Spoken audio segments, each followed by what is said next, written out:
Hi guys. Okay, so I am on my last topic for pathology.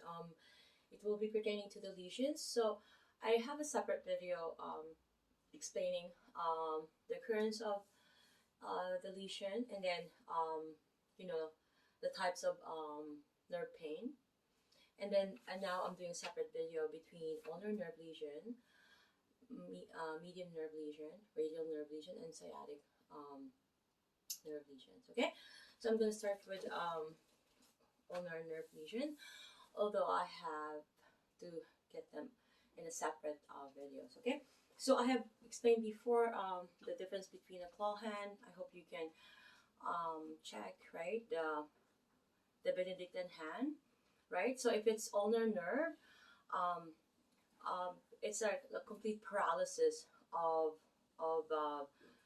these two right digits. That's innervated half of the fourth finger, and the total loss of the fifth finger, right?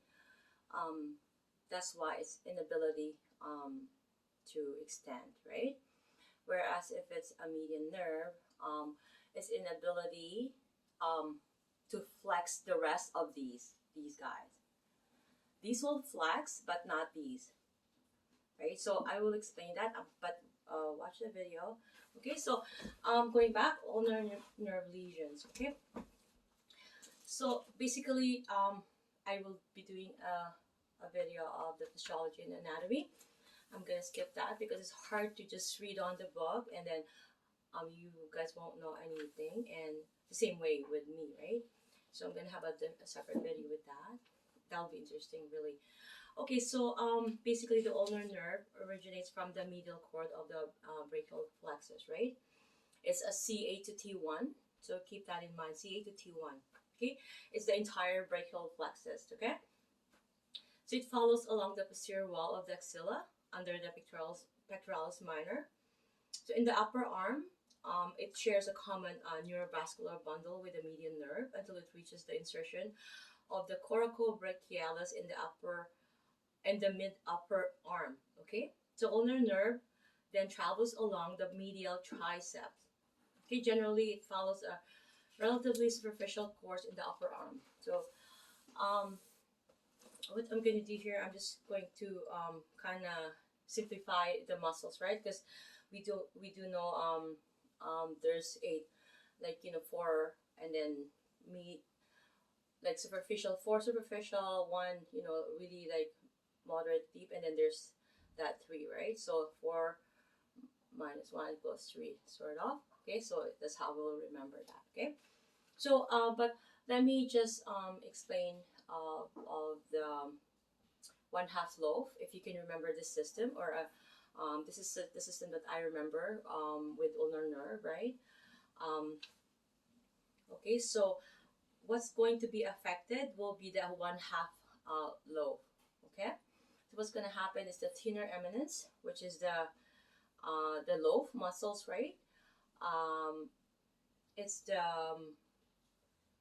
digiti minimi, all three of them will be the adductor, the OAF, right? So it'll be the opponents, the adductor, and then the flexor.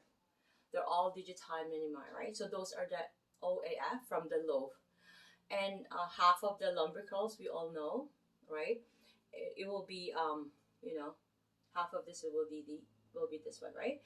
Because the all the four lumbricals will be the second, third, fourth, and fifth, right? I have explained it to in another video about the nerve compression, right? This is a lesion, okay? So so we're gonna have these two half of the lumbrical. So if you remember 1/2 loaf, that will be easy. And then this the flexor digitorum profundus and the flexor pollicis brevis is actually half innervated by the median nerve. So those two we have just to keep in mind. Okay. Again, it's the flexor digitorum profundus, the flexor pollicis brevis. Okay. And of course, because it's the ulnar nerve innervation that is really affected, so therefore, of course, it's going to affect the flexor carpi ulnaris, right? It's in fact the ulnar nerve is in between the flexor carpi ulnaris, right? And then the flexor pollicis brevis. No, no, not the pollicis. Sorry, the palmar and dorsal interosseous, and then there's adductor pollicis, and also the opponent's digiti minimi. Right, those are all going to be affected. Okay, it's inability to is paralyzed, right? To do an extension. Okay, because it's stuck there somehow because of the paralysis that happened. Especially the claw hand, more so if it's complete paralysis, right? It's irreversible. You cannot fix that, right? That will be permanent. All you can do is try to get them out of that pattern, right? During a claw hand, right? I have made a video very briefly about the upper the flexor patterns, right? Or different holding patterns, right? One of them is a flexor pattern. So it's the same concept of the fingers being stuck in a flex position, right? Whereas the other one is stuck in a extended position. It won't be able to flex. So that's the difference between. I don't want to confuse. I'll mention it for the median nerve. Okay, going to continue with the ulnar nerve. The causes of the lesions are fractures, mostly on the medial condyle of the elbow, where it's it goes around the mid forearm or wrist. Those are also called Colles fracture. Okay, if that happens, so keep that in mind. So mid forearm or the wrist, and then the medial condyle of the elbow is called Colles. It's also referred to Colles fracture. So if there's a dislocation of the elbow, that's going to cause the ulnar nerve lesion. Any post surgical complications, such as unrelieved pressure from the arm, hanging over the edge of the table, or the arm positioned improperly under anesthesia. Okay, so keep that in mind. And I don't know if you guys are all familiar with the leprosy, right? It's like a disease. It's familiar in the Bible. It's stored in the Bible, whereas everybody is trying to avoid this person because he has leprosy, right? But then Jesus is not afraid, and all that, right? So if you can refer, but the most common peripheral nerve lesion is leprosy. So if this is one of the cause of ulnar nerve lesion. Okay, so in any kind of lesion, really, right? It could be a combined lesion. Okay, so prolonged compression. Let's say you're being handcuffed, or you have a wristband that is too tight, and it's really putting you in a position that is not supposed to be not in a neutral position. Okay, and it's over compression. I made a video about compression. So a prolonged compression, nerve compression, can lead to a nerve lesion eventually. Okay, so repetitive action causing excessive stress, such as pitching a ball or repetitive flexion and extension with machine work. So compression syndromes may develop due to fibrosis at specific sites, such as the medial elbow at the Goyon's canal. So keep that in mind, okay? This can result in a first degree neuropraxia or a second degree axonomesis, which is a nerve lesion. Okay, so direct trauma such as contusion or laceration at the wrist or hand. This injury is often in combination with a median nerve lesion. Okay, so if something usually in the wrist, right, because of the carpal tunnel there. Okay, so the ulnar nerve is most vulnerable where it is superficial. So specifically at the superior posterior elbow, likewise the nerve is at rest at the wrist, where it emerges from under the tendon of the flexor carpi ulnaris at the pisiform.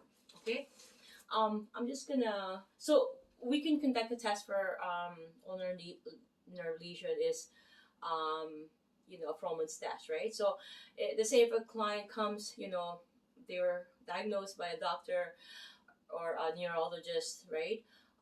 that they have ulnar nerve lesion. Keep in mind we're gonna have to contact the physician and also the neurologist, right? So we have to consult with regards to our treatment plan. Okay, but first and foremost, we're gonna do all the necessary assessment because this pertains to nerve. We're gonna do some fractioning, but first and foremost, right? We're gonna do the necessary actions to be able to assess them accordingly in a systematic approach. We're going to consider any cautions that we have to do pertaining the condition. Okay, and also we're going to do a test, probably special orthopedic testing.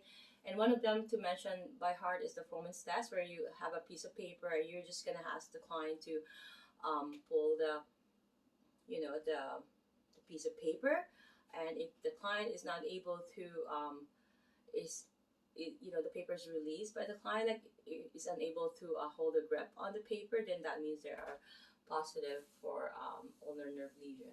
Okay, so that's one test that we can do. Okay, because the thinner is fibrosing, right? It's having muscle wasting.